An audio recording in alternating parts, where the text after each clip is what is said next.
এলা যাইতেছ না বাবার কাছে যাইতেছ? বাবার কাছে।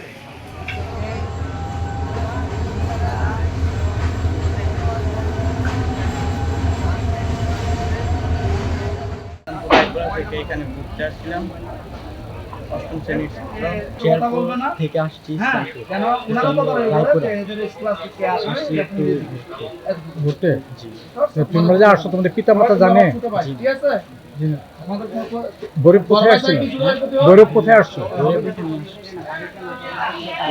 ঘুরতে আসছি।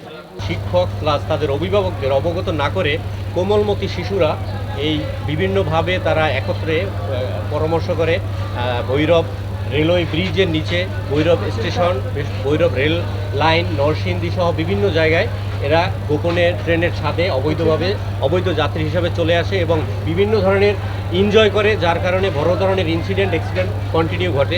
আপনারা ইতিমধ্যে জেনেছেন কয়েকদিন আগে যে নরসিংদী নদীতে এই একটা কোমলবতী শিশু নদীতে পড়ে ইতিমধ্যে মারা গিয়েছে এবং ব্যাপকভাবে এটা নিয়ে অভিভাবকদের মধ্যে কষ্ট এবং এই জন্য আমরা এই অভিযান কন্টিনিউ রাখছি। ইতিপূর্বে আমরা একাধিকবার এই ছাত্রদের আমরা হেফাজতে নিয়ে আমরা তাদের শপথ পাঠ করিয়েছি আপনাদের সহায়তায় এবং আজকেও ইসলামপুর উচ্চ বিদ্যালয়ের আমরা 9 জন ছাত্র এই কোমলমতি শিশুকে পেয়েছি, তাদের অভিভাবকের কাছে আমরা এদের হস্তান্তর করব।